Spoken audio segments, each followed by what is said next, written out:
Uma nova tecnologia no mundo da internet tem tirado o sono de muita gente: o deepfake. O recurso é muito utilizado para colocar digitalmente o rosto de qualquer pessoa em outra. Um dos usos mais preocupantes dessas ferramentas é a criação de vídeos pornográficos. Em 2020, um relatório da empresa Sensity indicou que nudes falsos de mais de 100 mil mulheres estavam sendo compartilhados na internet. As imagens adulteradas também são usadas na política. Nas eleições, as deepfakes apresentam uma ameaça multifacetada. Podem ser usadas para difamar candidatos, espalhar notícias falsas e distorcer a opinião pública.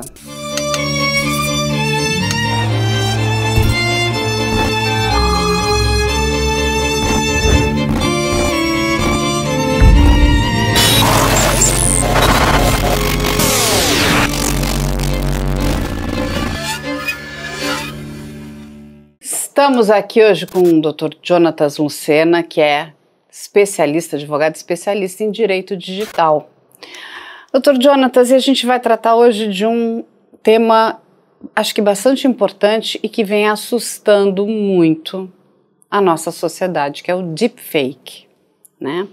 Que é a produção de vídeos e de imagens que não são reais, mas utilizando pessoas reais.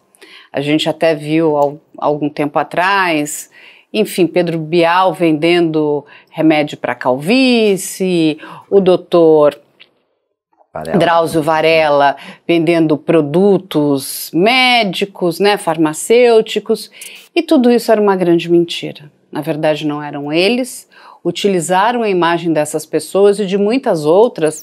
Enfim, tem vários deepfakes com a cantora Anitta e com outras celebridades, e isso tem assustado, porque, infelizmente, as pessoas que recebem esse material acreditam que, de fato, está vindo dessas pessoas e passam a comprar produtos que não funcionam, produtos que essas pessoas jamais ofereceriam, passam a acreditar em narrativas estranhas, inclusive, né?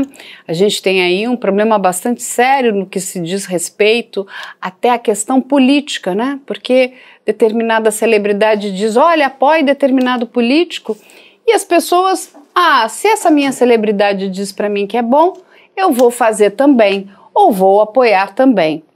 E pessoas estão caindo nos mais variados golpes. E aí eu vou pedir para você explicar, em termos, né, até jurídicos, o que é essa deepfake, né?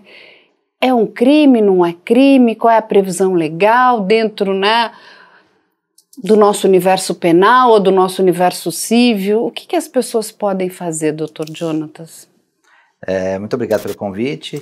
De fato, é um tema bastante novo e polêmico, né? Porque os crimes não param. Cada dia surge um tipo de crime novo e deepfake é mais um deles. E essa prática do deepfake, ela nem sempre é crime, né? Em alguns momentos existe autorização dos parentes do falecido ou até da própria pessoa autorizando o deepfake. Agora, quando é crime, é quando ultrapassa a barreira da legalidade.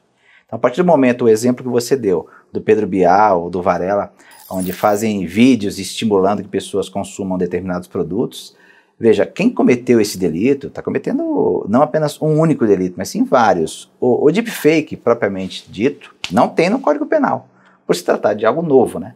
E nem podemos cobrar de ter algo dessa natureza no Código Penal, porque não vai acompanhar. Nosso Código Penal, só uma curiosidade, é de 1940, tá? Então, só para você entender como está. Precisando de muitas reformas. Muita, então, vamos por aí. Mas, enfim, as pessoas que cometem esse tipo de crime, no mínimo, elas cometem o crime de fraude, que seria o estelionato, o crime de falsa identidade, por estar se passando por outra pessoa. E aí precisamos ver caso prático, de repente, talvez uma extorsão, talvez um furto. Então, existem uma gama de delitos que podem ser enquadrados quando a pessoa comete aí o deepfake. Como que a pessoa que está ali sendo, né, vítima, né, está tendo a sua imagem usada dessa forma, ela pode agir? Como é que ela se protege? Então, a proteção se dá a partir do momento que você sabe da situação, né? Essa é a parte difícil também, porque às vezes o deepfake já está rolando há dias ou semanas antes da vítima tomar ciência do ocorrido. Após tomar ciência, o primeiro passo seria lavrar um boletim de ocorrência, da delegacia virtual mesmo ou presencialmente, e digo mais, tem que procurar um advogado para que esse advogado peça judicialmente a remoção desses vídeos, dessa imagem, ou apenas da voz, né, pode ser um deepfake apenas da voz, que peça aos órgãos que estejam passando esse vídeo, ao provedor de conteúdo, para ser exato. As plataformas, o provedor de conteúdo que estiver disseminando esse deepfake, ele necessita de uma ordem judicial para essa remoção. Tudo isso é lento, né? Mas as liminares aqui no estado de São Paulo é bem rápida, em 24, no máximo 48 horas sai uma liminar. Então, depois que a pessoa tomar ciência, fez o boletim de ocorrência, procure um advogado, vá até a delegacia, faça o BO, procure um advogado, com certeza o juiz vai dar uma liminar e aí você começa a derrubar esses vídeos. Tá. Agora, uma parte difícil é você identificar onde foi parar esse vídeo, né? Aonde está, qual plataforma. Porque, veja, não tem como uma ordem judicial sair de forma genérica. Falar, olha, você pedir para o juiz, eu preciso de uma ordem que toda vez que sair um vídeo semelhante a esse, ele seja derrubado. Não dá. Digamos que esse deepfake foi criado. Olha o tamanho do problema. E o senhor está relatando. Então, ele entrou dentro, uma pessoa recebeu dentro da sua plataforma que ela utiliza ali de comunicação. Pode ser o Facebook, o WhatsApp, o TikTok, enfim, o Instagram, o Telegram, qualquer uma delas. Só que cada pessoa que recebe, às vezes, ela repassa. Ela pega aquele conteúdo e sai repassando. Ou ela salva e olha e repassa num outro grupo. É tão complicado porque ela vai refazendo o caminho dessa URL. No momento que você salvou, eu achei isso aqui ótimo, vou salvar porque eu vou dar essa dica para alguém, né? E aí ele já perdeu aquela primeira URL, né? Exatamente, como é que essa pessoa se protege? Porque ela conseguiu lá, o juiz foi ótimo, foi ágil. Em 24 horas ele concedeu a liminar. Olha só, vamos no melhor dos mundos, no melhor dos cenários, que a gente sabe que não é assim. Aí ela conseguiu derrubar um, mas ali tem 50. Como é isso? Ela tem que pedir liminares, 50 liminares diferentes? Então, toda vez que eu ingresso com esse tipo de ação, eu sou obrigado a informar a URL específica. Então eu tenho que informar a URL do vídeo.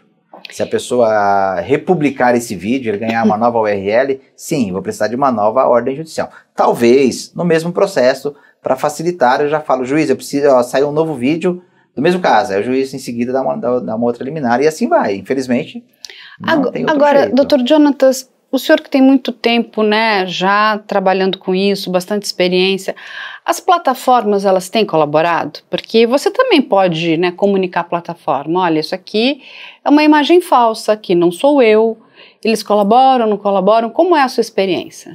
Sim, eu já lido com isso há quase 2 décadas, desde a época do Orkut, né, antes do Instagram, desde o nascimento do Orkut mesmo. Eu vi o nascimento da internet no Brasil, da banda larga. Eu sou da geração do Windows 95, então lá dessa época.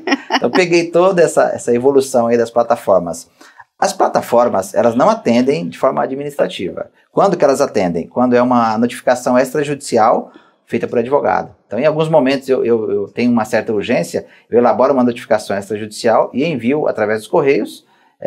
Chega no dia seguinte, na sede da plataforma, e aí cabe a ele remover ou não. Só que veja, quando eu envio esse documento para eles pedindo de forma administrativa que seja removido um deepfake, por exemplo, e a plataforma não o faz, ele absorve para si um pouco de responsabilidade. Porque ele está ciente que tem um crime em andamento e ele não fez nada. Agora, se você enviar um e-mail, ou às vezes a pessoa tem um perfil falso, as pessoas ficam pedindo para vamos denunciar, não cai. As plataformas não atendem esse tipo de pedido. Infelizmente, não. Deveriam. Ou pelo menos suspender, vamos suspender até uma outra investigação. Né? Investigar, mas não fazem isso. Sabe por que não fazem isso? Porque não tem pessoal para isso. Não tem pessoal. É uma pena, mas eles não atendem. E sabe o que é triste, Dr. Jonatas? Porque a gente está falando aqui de plataformas bilionárias, né? Ou seja, elas deveriam, né? Deveria ser obrigação dessas plataformas, dessas empresas, que elas, né, providenciassem a segurança dos seus usuários. são golpes financeiros horrorosos, como pirâmides, enfim, é de tudo um pouco e as plataformas não fazem absolutamente nada. Infelizmente não fazem mesmo. Assim, elas próprias, sabe, mas veja bem, isso mudou na eleição anterior, eles faziam. Quando eles identificavam que uma notícia era falsa ou era difamatória contra este ou aquele político, eles removiam. Começou.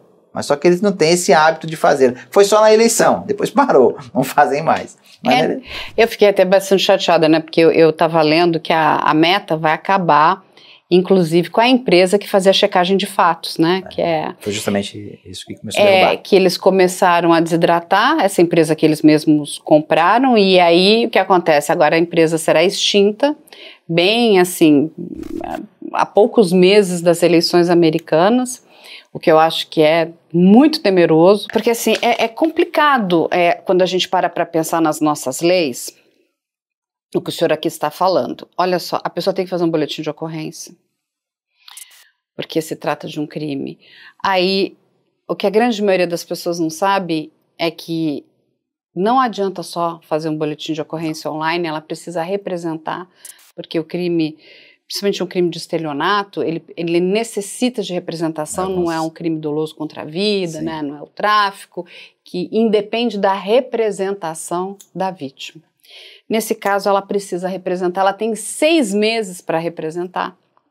Se ela não fizer isso, o que pode acontecer é que não vai dar em nada aquele boletim de ocorrência que ela fez. A decadência do direito. Exatamente. Então, assim, isso é importante a gente explicar para as pessoas. Ela precisa constituir um advogado. Ou seja, vai gastar dinheiro, é caro.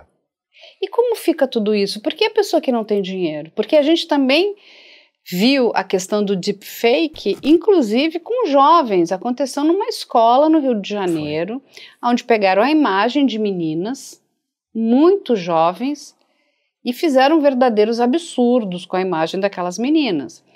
Além de você mexer com a questão emocional dessas vítimas, tem a questão financeira. As nossas leis não estão preparadas para proteger essas pessoas em relação a esses crimes. Não, de fato não estão. Nossa legislação é muito branda. É uma pena, mas você citou o crime de estelionato. Por exemplo, normalmente o estelionatário é condenado, quando é condenado, a 1 ano de pena. E 1 ano, olha, só para você entender, as penas até 4 anos não são de reclusão.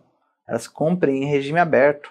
Então, o nosso apenamento é muito brando. Isso estimula o criminoso a continuar delinquindo, a continuar cometendo crime. Porque se ele for pego, na pior das hipóteses, não vai dar absolutamente nada. Na prática.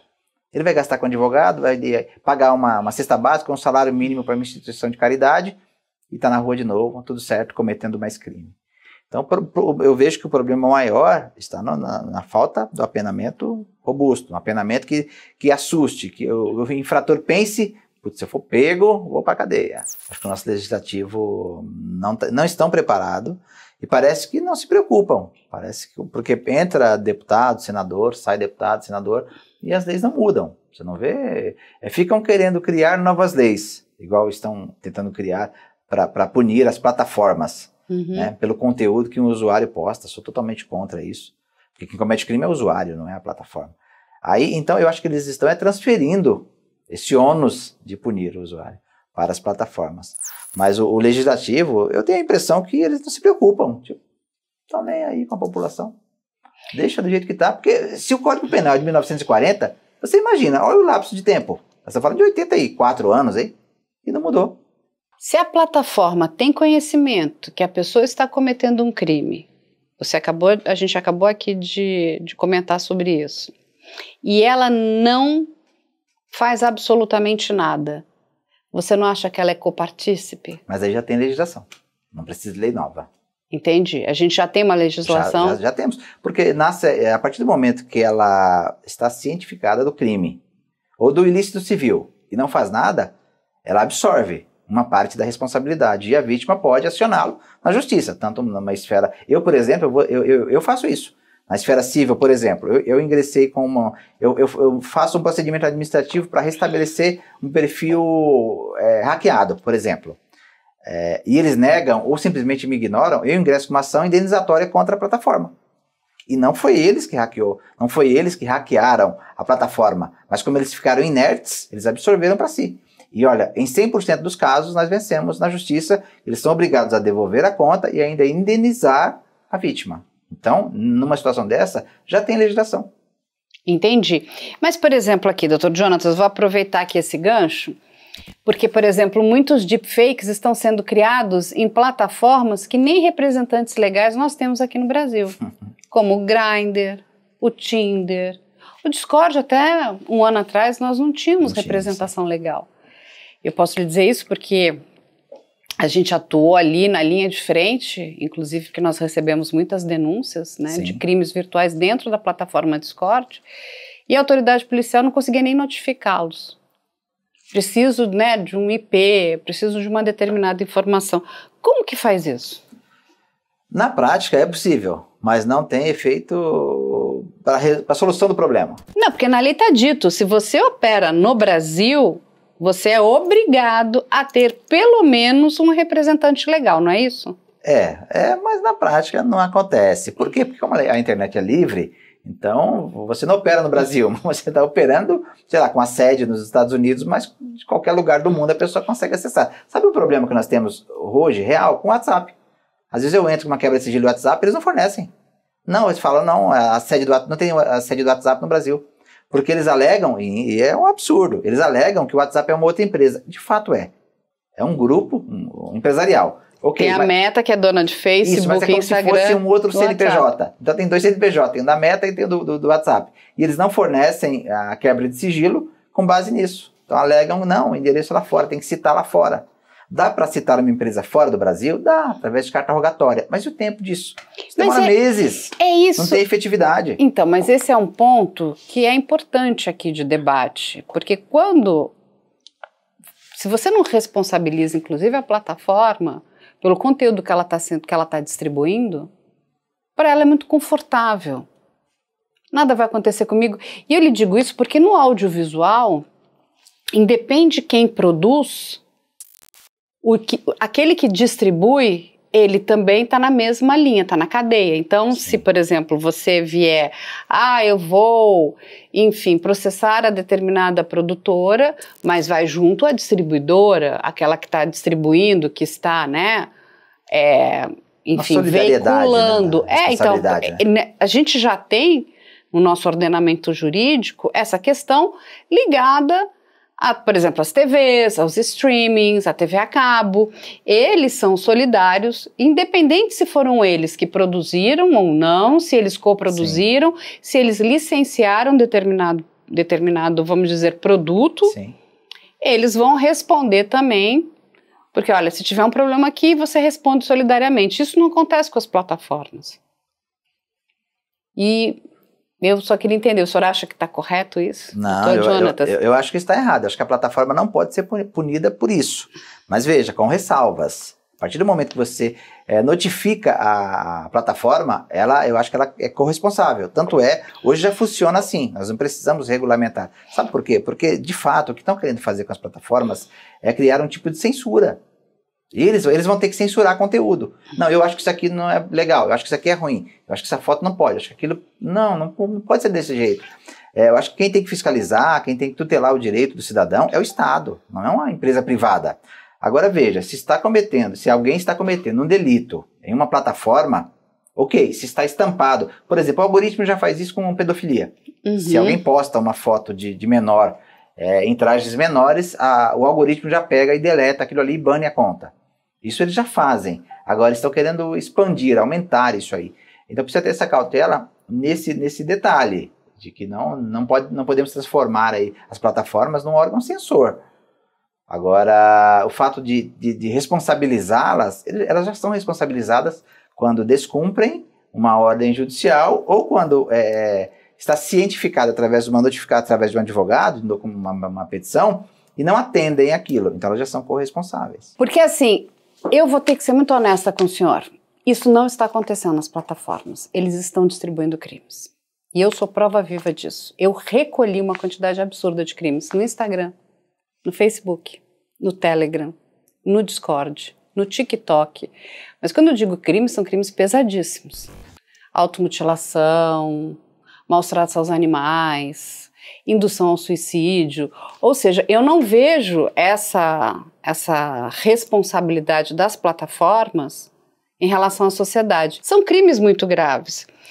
E assim, de novo, nós não estamos falando de empresas que são pequenas, nós estamos falando de empresas que são big tech, são agigantadas, que teriam condição suficiente, elas mesmas, de lutar contra isso, porque elas têm o código-fonte, elas podem, né, falar, isso aqui é um crime, eu vou avisar imediatamente a autoridade policial. E isso não é feito. Isso não é feito. De fato, o algoritmo da plataforma deveria identificar isso. Então, eles se virem para desenvolver um algoritmo que identifique o crime. Seu ponto de vista está correto. Eu acho que tem que fazer isso mesmo. Da mesma forma que fazem com pedofilia, deveriam fazer com outros delitos. Eu acho que tem chance, sim, disso acontecer, mas não sei se há necessidade de ter uma legislação. Eu acho que a própria plataforma... Eu acho que é um caminho natural aí das plataformas. Então, é só algo que eu acho que a gente precisa pensar, né? Eu acho que quando você, por exemplo, se torna responsável, né, por aquilo que você está distribuindo, até porque os ganhos são muito grandes dessas empresas, de alguma forma alertar, olha, você não, né, olha, você está cometendo um determinado ilícito, te alerta, olha, é melhor você tirar isso do ar, porque caso contrário a gente vai repassar isso para a autoridade policial investigar o que você está fazendo. Coibir, ajudar. O que você acha, doutor? Não, eu acho que você tem razão, e eu vejo sabe um problema mais grave que eu vejo também? É a gravação no celular. Sim. Por exemplo, que as big techs todas gravam nossas conversas, estão nos ouvindo agora, armazenando e trabalhando o nosso áudio, nos vendendo produtos. Eu acho que isso também é muito ruim, porque todos os segredos de todo mundo os gigantes sabem. O Google sabe, o Google, Facebook, Microsoft, acho que os 3 maiores, e o Twitter sabem tudo a nosso respeito. Isso também é muito grave, você não vê ninguém falar. Existem muitos interesses, né? Sim, sim. Existem muitos interesses aí por trás, que é a venda de produtos para nós. Então, você vê que isso aí ninguém fala. E você já autorizou quando assinou o termo de uso, as gravações. Agora, os gigantes, sim, são bilionárias, né? As empresas poderiam fazer alguma coisa para minimizar aí os ilícitos que tanto ocorrem a cada dia. E a gente vai tratar de uma outra questão que eu acho que é muito oportuna, que é o analfabetismo digital. Infelizmente, a pessoa ela pode ser, enfim, um fera, um doutor, né, sei lá, em física, sei lá, uma mente brilhante em história, mas isso não significa que ele saiba usar esses equipamentos com segurança. É verdade. E o nosso país também não faz nada em relação a isso, porque nós temos um número muito grande de analfabetos digitais que caem nesses golpes diariamente. Exatamente isso. O que o senhor pensa sobre isso, Dr. Jonatas? O que eu penso é o seguinte, quando a internet foi introduzida no nosso país, ela simplesmente foi jogada. Tá aí a internet, os computadores foram barateando, o smartphone também, a internet também barateou, hoje todo mundo acessa, mas não foi dado. O Estado, ele não fez nada, não fez nenhum tipo de campanha, dando dicas, falando qual caminho seguir. Infelizmente, o analfabetismo digital, as pessoas eram analfabetas digitais, aqueles que não são mais é porque buscaram informação, mas aqueles que não tiveram condições de buscar essa informação permanecem. E continua sendo vítima da maioria dos delitos, né? E como é que o senhor acha que a gente consegue reverter isso, Dr. Jonatas? Se você pudesse trazer uma solução, porque eu acho que não adianta só a gente reclamar, né? A gente precisa buscar soluções e muitas vezes é nesse diálogo, é nessas conversas que coisas vão aparecendo, que tem boas ideias, né? Bons caminhos. Como você já trabalha com isso, trabalha com as vítimas, trabalha com o problema, você vislumbra um caminho de solução? Eu acho que tudo está na mão do poder público, né? Eu acho que são campanhas publicitárias ensinando as pessoas, falando o que tem que fazer, o que não pode fazer. Eu não vejo nada disso. Eu vejo várias campanhas aí publicitárias. O governo deveria iniciar algum tipo de campanha dando dica para as pessoas, cartilhas, ensinando jovens, crianças, adultos, a buscar cada dia mais informação acerca do universo digital para que não caiam nesses golpes. E a questão é clara para o senhor hoje, que como as nossas penas são muito baixas, isso de certa forma ele impulsiona esse tipo de crime. Porque é muito mais conveniente, né? Você, enfim, lesar uma pessoa dessa forma, a punição é baixa, do que você sair na rua armado e fazer cometer um roubo. Sim. E aí você já tem violência, então ali você já tem um crime mais agravado, é isso, doutor? É exatamente isso. Hoje mesmo, na data de hoje, eu vi uma matéria do ministro da Justiça falando sobre isso, que ele vai ter que montar uma equipe para cuidar dos crimes virtuais, porque a maioria dos crimes estão acontecendo hoje no universo digital. Não há dúvida, o criminoso, ele migrou para a internet. Por quê? Porque ele consegue se esconder através de algumas usabilidades aí que você esconde o seu endereço de IP, então o criminoso não está aplicando violência, não está usando arma, está praticando o estelionato cada vez mais, o furto, a extorsão na internet. E o que incentiva isso? A pena branda. Então o crime de estelionato hoje, eu vi um deepfake, acho que foi o mês passado, que fizeram um deepfake com o proprietário de uma empresa, um vídeo, fizeram a chamada de vídeo falsa para o rapaz do financeiro. Esse rapaz do financeiro acreditou que estava falando com o dono da empresa e esse fake falou, transfere milhões para essa conta. E foi transferido milhões para esta conta. Então o bandido conseguiu fazer o deepfake e cometeu esse delito. Aí, eu estou te falando isso para quê? Vamos imaginar que o bandido foi preso. Sabe o que vai acontecer com ele? Ele não vai ser preso. A polícia vai levar ele para a cadeia, ele vai assinar um termo ali na delegacia e vai para casa. O policial vai demorar mais tempo na delegacia do que o bandido que desviou milhões através da internet. Por quê? Porque é o estelionato. A pena mínima do estelionato é 1 ano. Como eu falei no início, penas até 4 anos, na prática, não dá nada. Então não adianta algum, de repente, estudioso falar, não, mas vai ser processado, vai ficar manchado. Ok, mas o bandido não está preocupado com o nome dele, não. Não está preocupado. Então se ele vai ter uma mácula na ficha dele, no CPF dele, não está nem aí. Agora, o que realmente o legislativo deveria fazer é o aumento de pena. Então, se aumentar a pena, ela assusta. Hoje a pena é tão branda que incentiva o criminoso a continuar cometendo o crime. E quando a gente pensa... Não, o senhor tem toda a razão, doutor Jonatas. Quando a gente pensa nesses crimes, né, e a gente tem deepfake sendo usado para várias coisas, desde o estelionato amoroso, enfim, golpes financeiros, enfim, todo tipo de abordagem ilícita. Porque o senhor está nisso há muitos anos, quando a gente pensa no estelionato amoroso, a gente está falando de pessoas aleatórias que estão cometendo crimes, ou a gente está falando de organizações criminosas, pessoas que se reuniram, estão cometendo crimes, são brasileiros, são pessoas que nem no Brasil estão sediadas? Então, eu atendo esses casos desde a época do Orkut. E esse tipo de golpe nasceu, na verdade, na África, nos países de língua portuguesa. Então, o pessoal da África cometiam crimes aqui no Brasil. Então, eles usavam lá os artifícios, né, troca de imagem, se passando por este ou aquela pessoa, e conquistava as mulheres ou os homens aqui e praticava os delitos. Então, esse crime nasceu na África. Hoje não, hoje já tem vários criminosos aí do golpe do amor, golpe do Dom Juan aqui no Brasil, né? Então, quando está no Brasil, é até fácil de achar. Agora eu peguei, assim, acho que dezenas de casos, no início, que quando nós fazíamos a quebra de sigilo judicial para obtenção dos IPs dessas contas fakes, os IPs davam na África. Aí, infelizmente, você vai falar para a vítima, olha, não vou poder fazer nada. Então, eu tive situações desse mesmo golpe de uma senhora que perdeu R$400 mil. Ela hipotecou o apartamento. Ela chorava no escritório dizendo o seguinte, como eu vou contar isso para meus filhos? E, infelizmente, eu sou obrigado a falar para ela que eu não posso fazer nada. A polícia também não vai fazer nada. Não existe nenhum tipo de colaboração internacional para esse tipo de crime, doutor Jonatas? Existem os acordos internacionais tradicionais, mas o problema é o tempo.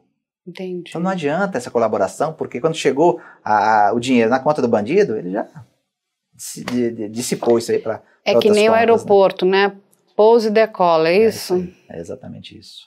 É exatamente isso. Aqui no Brasil ainda é possível, porque você aciona o Banco Central, trava todas as contas através de um CPF. Sei lá, essa conta é travada em todas as demais contas. Então a autoridade judicial aqui no Brasil consegue, de forma rápida, travar várias contas. Agora, se o dinheiro foi depositado fora, infelizmente...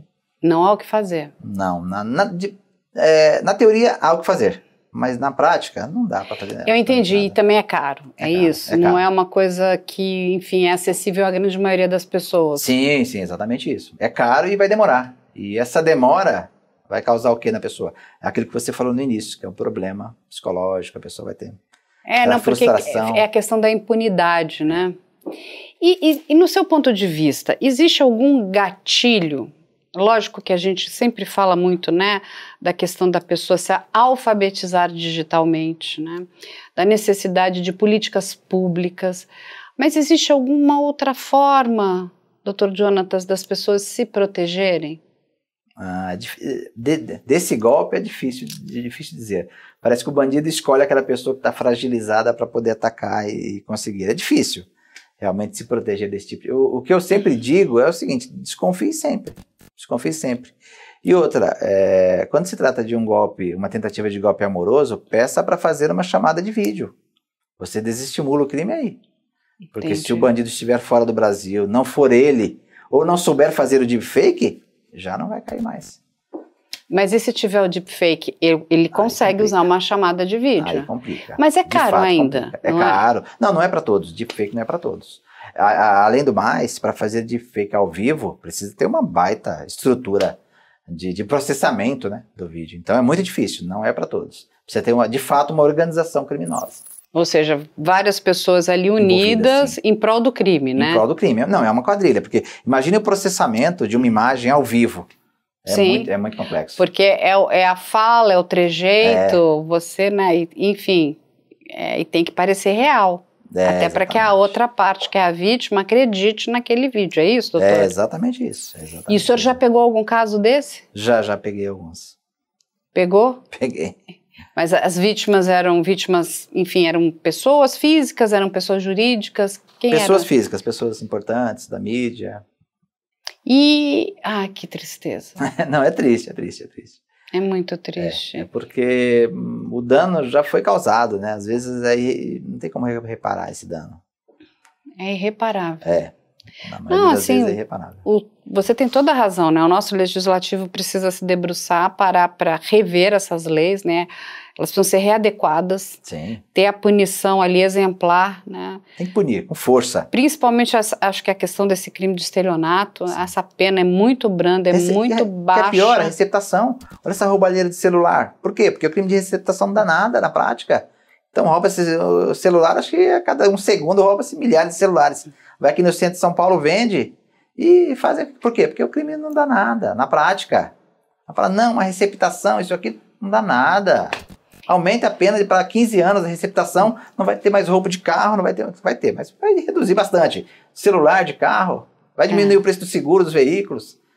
Não, o senhor tem toda a razão, inclusive vai ajudar a própria autoridade policial que hoje não sabe para onde vai, né? Sabe. Porque assim, é o tempo inteiro vítima ligando, indo fazer boletim de ocorrência porque está com problema, porque teve seu celular furtado, porque teve algum problema no universo digital.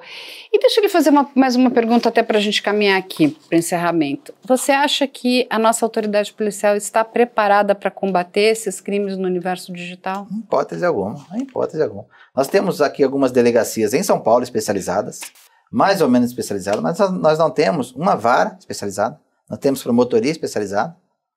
Nós precisamos nos especializar. O ministro da Justiça falou isso hoje. Precisamos. O crime está na internet. Então nós precisamos, de fato, dar estrutura para a delegacia especializada, ser de fato especializada. Precisamos ter varas. O judiciário precisa se especializar. Ter uma ou dezenas de varas especializadas no crime cibernético. Mas o senhor acredita que isso vai sair do papel ou é só uma conversa para agradar a sociedade? Eu não acredito.